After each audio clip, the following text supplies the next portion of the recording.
আবারও স্বাগত একুশে বিজনেসে। দর্শক, এখন রয়েছে দেশের বেসরকারি এয়ারলাইন্স খাত নিয়ে বিশেষ আলোচনা। ইউএস বাংলা এয়ারলাইন্সের মহাব্যবস্থাপক ও মুখপাত্র কামরুল ইসলামের সঙ্গে আমরা আলোচনা করব এখন।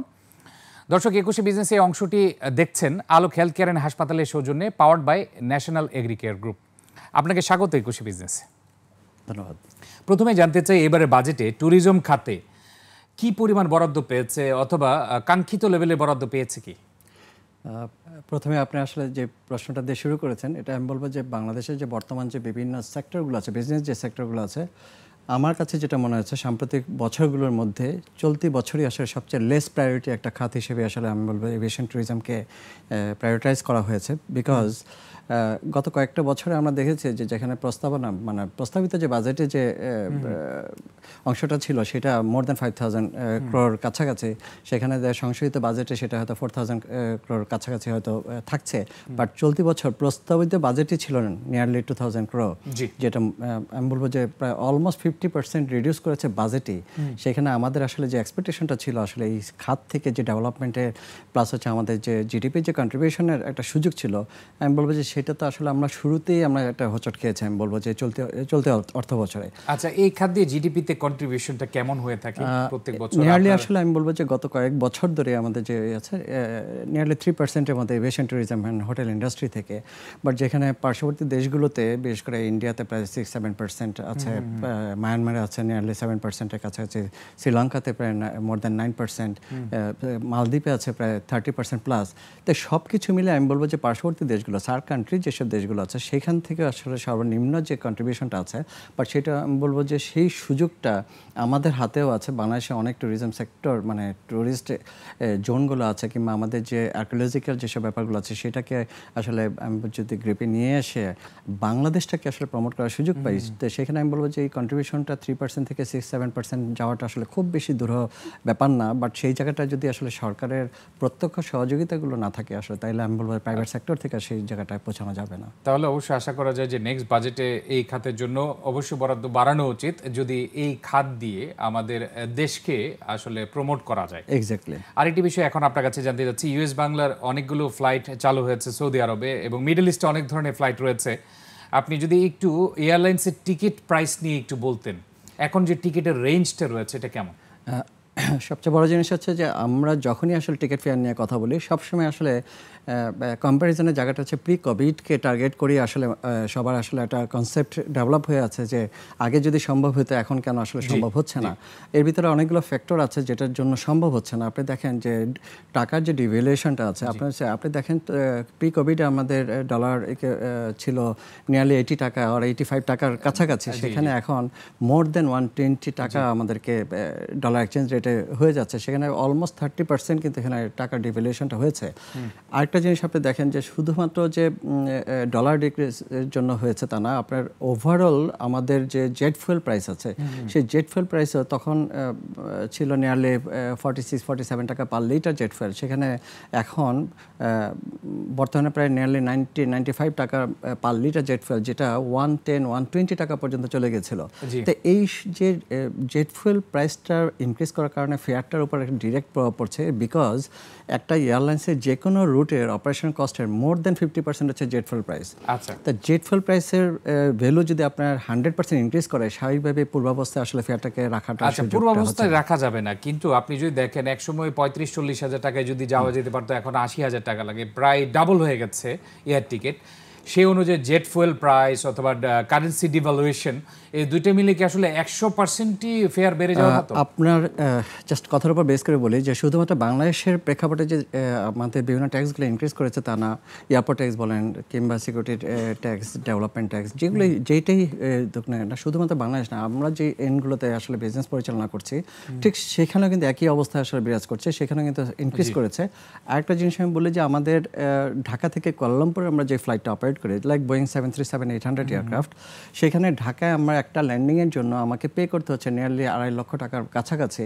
সেখানে সেম এয়ারক্রাফটটি যখন আমার কুয়ালালামপুর এয়ারপোর্টে ল্যান্ড করছে, সেখানে নিয়ারলি 15,000 to 20,000 টাকা পে করতে হচ্ছে। এত বড় এই ডিফারেন্সটা আমরা আসলে বিগত সময় বিভিন্ন সময় আমাদের যে অ্যারোনটিক্যাল চার্জের গুলো রিডিউস করার কথা বলেছি, aeronautical charge means landing, parking, security, route navigation, এই চার্জগুলো যদি আসলে রিডিউস করার সুযোগ থাকতো, আমি বলবো রেগুলেটরি অথরিটি সহ কনসার্ন যেসব অথরিটিগুলো আছে তারা যদি আসলে এই মানে ফ্যাক্টরগুলোকে আসলে মাথায় রেখে আসলে আমাদের এই চার্জগুলো নির্ধারণ করতে, আমি বলবো ডেফিনেটলি এয়ারলাইন্স তো তাদের অপারেশন কস্টকে রিডিউস করে, ফেয়ারটাকে রিডিউস করার একটা সুযোগ পেত। কিন্তু তা সত্ত্বেও কিন্তু অনেকগুলো এয়ারলাইন্স আসলে প্রফিট করছে।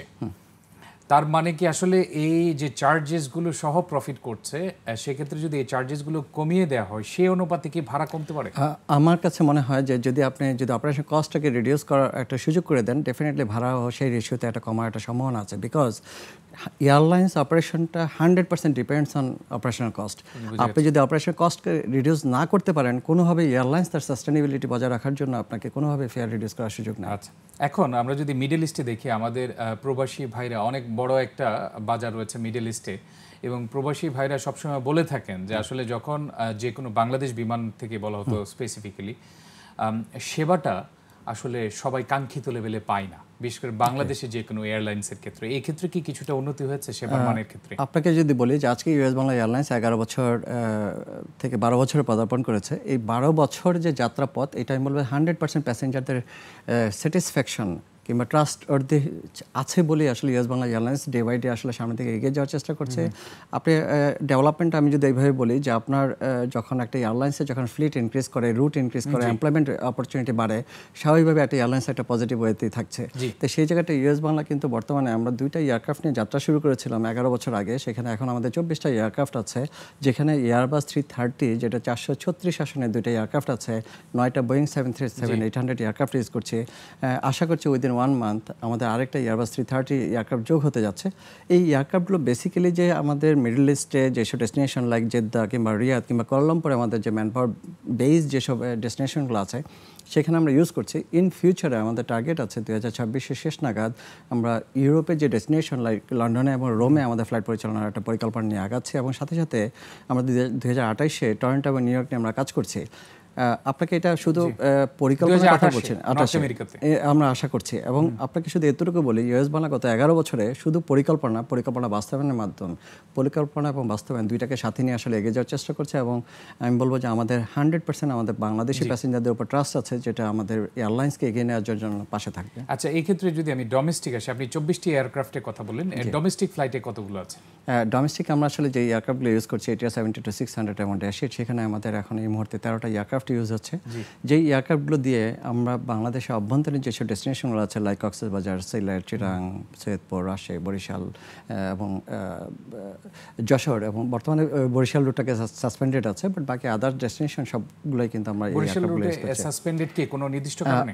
স্পেসিফিক আসলে আমি বলবো যে এই ডেস্টিনেশনটায় আমাদের আমি বলবো যে পদ্মা ব্রিজ এবং মাওয়াভাঙ্গা যে মানে এলিভেটেড এক্সপ্রেসটা শুরু হওয়ার পরে আসলে আমি ড্রাস্টিক্যালি আসলে প্যাসেঞ্জার এত বেশি রিডিউস হয়ে গেছে, একটা এয়ারলাইন্সকে সাস্টেন করার মতো আসলে আমি বলছি এটা সম্ভব হয়নি। আচ্ছা, এই ক্ষেত্রে আসি যে এটি আপনি বলেন একটি রুটের কথা, এই ক্ষেত্রে কিন্তু বাংলাদেশে এয়ারলাইন্সগুলোই কিন্তু সার্ভাইভ করতে পারে না।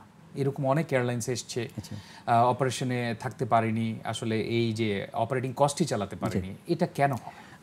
এটা আসলে আমি বলবো যে বিজনেস ইন্টেনশন আপনাকে থাকতে হবে, সাথে সাথে পলিসির যেসব ব্যাপারগুলো আছে, এই পলিসির রেকটিফাইড যে ব্যাপারগুলো আছে। আপনি দেখেন একটা বাংলাদেশ সংবিধানে বিভিন্ন সময় জনগণের প্রয়োজনে আমরা কিন্তু বারবার অধ্যাদেশগুলো চেঞ্জ করেছি আমরা।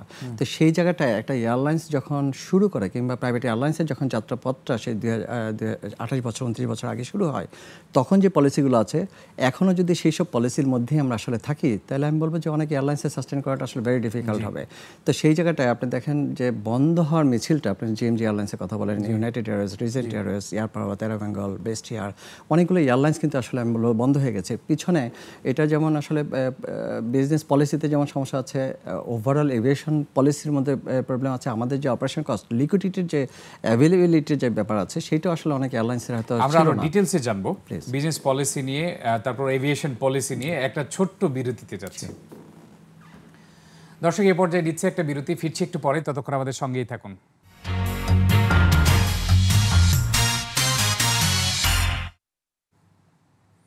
আবারও স্বাগত ২১শে বিজনেসে। দর্শক, বিরতির আগে বেসরকারি এয়ারলাইন্স খাত নিয়ে কথা বলছিলাম ইউএস বাংলা এয়ারলাইন্সের মহাব্যবস্থাপক ও মুখপাত্র কামরুল ইসলামের সঙ্গে। আমরা আবারও ফিরছি আলোচনায়। যে কামরুল ভাই, আপনি বলছিলেন যে আমাদের দেশের ডোমেস্টিক এয়ারলাইন্সগুলো টিকতে পারে না, আমাদের যে বিজনেস পলিসি রয়েছে, এভিয়েশন পলিসি রয়েছে, এগুলো আসলে আপডেটেড না। আপনার মধ্যে কোন কোন জায়গায় আপডেট করা উচিত, কোন কোন জায়গায় নজর দেওয়া উচিত? আমি বিরতির আগে যেটা বলেছিলাম যে আমাদের যেসব পলিসিগত যেসব সমস্যা আছে, বিশেষ করে আমাদের যেসব চার্জেসগুলো আছে, এই চার্জেসগুলো রিডিউস করার জন্য দাবি করতে করতে অনেক এয়ারলাইন্স আসলে ইতিহাসে পাতা চলে গেছে। বিশেষ করে যেসব অ্যারোনটিক্যাল চার্জ আছে, যেটা আমি বলেছি যে একটা এয়ারলাইন্স, সেটা ইউএস বাংলা একটা এয়ারক্রাফট যদি মালয়েশিয়াতে কুয়ালালামপুরে ল্যান্ড করে, সেখানে প্রায় 15 থেকে 20,000 টাকা হয়তো পে করতে হচ্ছে, বাট সেখানে বাংলাদেশে এসে দেশীয় একটা এয়ারলাইন দেশীয় এয়ারপোর্টে ল্যান্ড করতে এসে প্রায় 2.5 লক্ষ টাকার মতো পে করতে হচ্ছে।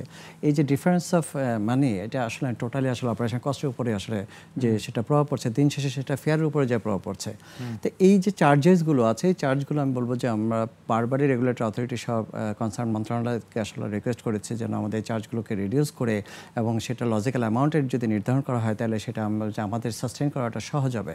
সরকার কি চলতে পারবে এই চার্জগুলো ছাড়া? বেসরকারি বিমান ও পর্যটন মন্ত্রণালয় আপনাকে যদি আমি একটা জিনিস বলি, বাংলাদেশে এখন প্রায় 34টা বিদেশি এয়ারলাইন্স কিন্তু বাংলাদেশ অপারেশনে আছে এবং আপকামিং অনেকগুলো এয়ারলাইন্স আসার পরিকল্পনা করছে ফ্লাইট অপারেশনে বিকজ অফ থার্ড টার্মিনালকে কেন্দ্র করে। এই যে বিদেশি এয়ারলাইন্সগুলো অলমোস্ট মোর দেন 80% মার্কেট শেয়ার, ইন্টারন্যাশনাল রুটে মার্কেট শেয়ার কিন্তু বিদেশি এয়ারলাইন্সরা নিয়ে যাচ্ছে, আর বাকি 20% ক্যারি করছে বাংলাদেশ বিমান এবং ইউএস বাংলা।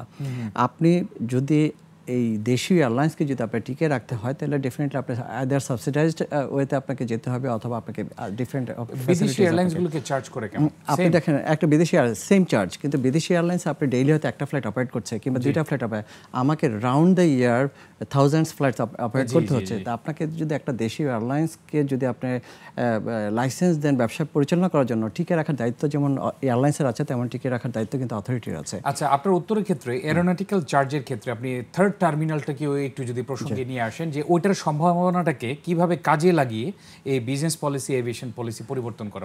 আমি লাস্ট 28 ইয়ার্স আমি এভিয়েশন ইন্ডাস্ট্রিতে কাজ করছি। সেই জায়গাটা আমি বলবো যে থার্ড টার্মিনাল থেকে যে আমাদের আসলে যারা পরিকল্পনা ছিল এক সময়, তারা যে আউটপুট পাওয়ার যে একটা পসিবিলিটি নিয়ে কাজ করেছে, আমি বলবো যে এটা বিশাল একটা ফাঁক রয়ে গেছে। আপনি দেখেন একটা টার্মিনাল থেকে আমরা হয়তো 4 টাইমস বেশি ফ্যাসিলিটিস বুক করবো বর্তমান টার্মিনাল থেকে, কিন্তু একটা এয়ারলাইন্সকে, একটা টার্মিনালকে যদি আপনি 100% আপনাকে আউটপুট ওরিয়েন্টেড করতে হয়, আপনাকে এখানে ডেফিনেটলি এখানে রানওয়ে যে ফ্যাসিলিটিস আছে, আপনাদের এখন বর্তমানে যে ইন্ডিপেন্ডেন্ট একটা রানওয়ে আছে আমাদের, সেইখানে আরেকটা সেকেন্ড ইন্ডিপেন্ডেন্ট রানওয়ে হওয়ার কোনো সুযোগ নাই, বিকজ অফ স্পেস কনস্ট্যান্ট আছে এখানে।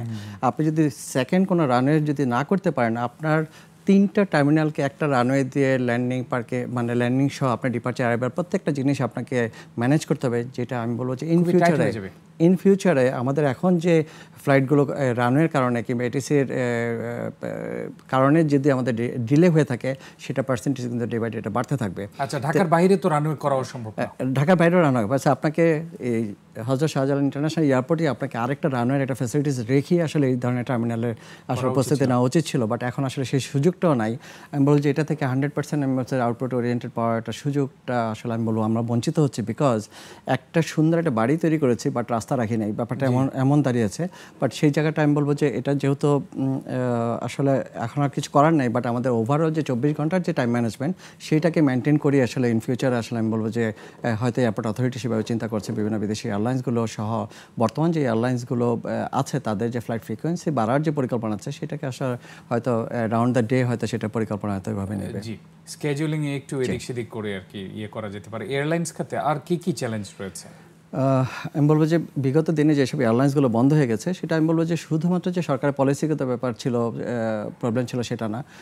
প্রত্যেকটা এয়ারলাইন্সের আসলে এসে যে মার্কেটিং যে পলিসি আছে কিংবা লিকুইডিটির যে ব্যাপারগুলো আছে, সেটা হচ্ছে এই অ্যাভেলেবিলিটি না থাকার কারণে কিংবা ব্যাংকিং সেক্টর থেকে ফাইন্যান্সটা ঠিকমতো না করার কারণে অনেক সময় অনেক এয়ারলাইন্স হয়তো তাদেরকে চলে যেতে হয়েছে, কিংবা আমাদের যে কাস্টমসের যে ফ্যাসিলিটিসগুলো আছে, সেই ফ্যাসিলিটিসগুলো আসলে আমি বলবো যে আপনাদের মার্ক না হওয়ার কারণে অনেক এয়ারলাইন্স হয়তো সাফার করেছে। সবচেয়ে বড় জিনিস হচ্ছে যে আমরা একটা সময় হ্যাঙ্গার ফ্যাসিলিটিসগুলো পেতাম না, যেটা বলবো যে অলমোস্ট 95 থেকে 96 থেকে 2022 পর্যন্ত আসলে এয়ারলাইন্সগুলো প্যাসেঞ্জার এয়ারলাইন্সগুলো আসলে হ্যাঙ্গার ফ্যাসিলিটিস থেকে বঞ্চিত ছিল। নাওয়াডেজ আসলে আমি বলবো যে অনেক দেরিতে হলো, সেটা ধন্যবাদ পাওয়ার হ্যাঙ্গার ফ্যাসিলিটিসের মধ্যে কি থাকে? বিকজ এই একটা হ্যাঙ্গার ফ্যাসিলিটিসের মধ্যে আপনাকে একটা এয়ারক্রাফটের যে সেফটি রিকোয়ারমেন্টসের যে মেনটেন্যান্সের যে ব্যাপারগুলো আছে সেটা আসলে ফার্স্ট প্রায়োরিটি। সেই জায়গাটা আসলে আমরা বলবো যে আমাদের ওপেন স্পেসে আসলে আমাদেরকে মেনটেন্যান্স করতে হচ্ছে, কিংবা বাংলাদেশ বিমানের হ্যাঙ্গারকে ভাড়া হিসাবে নিয়ে আমাদেরকে সেটা মেনটেন করতে হইতো। বাট এখন বর্তমানে আসলে আমি বলছি যে এক্সিস্টিং যেসব এয়ারলাইন্সগুলো আছে, লাইক ইউএস বাংলা বলেন, এয়ার এস্টার বলেন, কিংবা নভোএয়ার, প্রত্যেকে আসলে ইন্ডিভিজুয়াল হ্যাঙ্গার ফ্যাসিলিটিস থাকার কারণে আমরা আসলে সেই প্রবলেমগুলো থেকে আমরা বের হয়ে আসছি। এবং ইন ফিউচারে আমরা চাবো যে এয়ারলাইন্স রিলেটেড এবং এয়ারলাইন্স রিলেটেড যেসব ব্যাপারগুলো আছে প্রত্যেকটা ব্যাপারে যদি অথরিটি যদি আসলে ইনভলভ হন, তাইলে আমি বলবো যে এয়ারলাইন্সের সামনে দিকে এগিয়ে যাওয়ার সুযোগ আছে, সামনে এগিয়ে যাওয়ার সুযোগ রয়েছে। এবং কাস্টমার যারা রয়েছে তাদের জন্য যেন সেবার মানটা বেড়ে যায়, সেই জন্য ইমিডিয়েটলি কি করা প্রয়োজন? আমি বলবো যে আমাদের এয়ারপোর্টের যে প্রবলেমগুলো আছে, এয়ারপোর্ট প্রত্যেকটা প্যাসেঞ্জারই মনে করে যে আসলে এই প্রবলেমগুলো আসলে এয়ারলাইন্সেরই আসলে। আপনি কাস্টমসে, ইমিগ্রেশনে, আমি বলবো এয়ারপোর্ট অথরিটি, সিকিউরিটি, প্রত্যেকটা খাতে যদি সেক্টরগুলোতে যদি যার যার আসলে দায়িত্বগুলো ঠিকভাবে পালন করে, তাই আমি বলবো যে একটা এয়ারলাইন্স প্যাসেঞ্জারের যে স্যাটিসফ্যাকশন যে লেভেলটা আছে সেটা আমরা ডে বাই ডে ইনক্রিজ করবে। এবং যেটা আমরা যখন মুভ করি বিদেশে বিভিন্ন এয়ারপোর্টগুলোতে যাই, সেই সার্ভিসগুলো যেটা দেখি, আমি বলবো যে সেই ধরনের সার্ভিসও যদি বাংলাদেশের এয়ারপোর্টগুলোতে পেয়ে যাই, আমি বলবো যে ডেফিনেটলি আমরা বলবো যে অ্যাজ এ প্যাসেঞ্জার হিসেবে, আকাশপথে যাত্রী হিসেবে আমরা সেটা অনেক বেশি আশাবাদ ব্যক্ত করবো। জি, আমরা আশা করি যে এভাবে আপনাদের শুধু এয়ারলাইন্স, শুধু ডোমেস্টিক ইন্টারন্যাশনাল এয়ারলাইন্সগুলোতেই আসলে নজর দিলে হবে না, সামগ্রিক যে বিমানবন্দরে যে ব্যবস্থাপনা সেটাতেও জোর দিতে হবে। আপনাকে অসংখ্য ধন্যবাদ সময় দেওয়ার জন্য। আপনাকে ধন্যবাদ, ইটিভিকে ধন্যবাদ। দর্শক, এতক্ষণ দেশের বেসরকারি এয়ারলাইন্স খাতের নানা দিক ও করণীয় নিয়ে কথা বলছিলেন ইউএস বাংলা এয়ারলাইন্সের মহাব্যবস্থাপক ও মুখপাত্র কামরুল ইসলাম। দর্শক, নিচ্ছে একটা বিরতি। দুপুর 2টা 30 মিনিটে আবারও ফিরে আসবো 21শে বিজনেসে। দেখার আমন্ত্রণ রইল, 21শে সঙ্গেই থাকুন।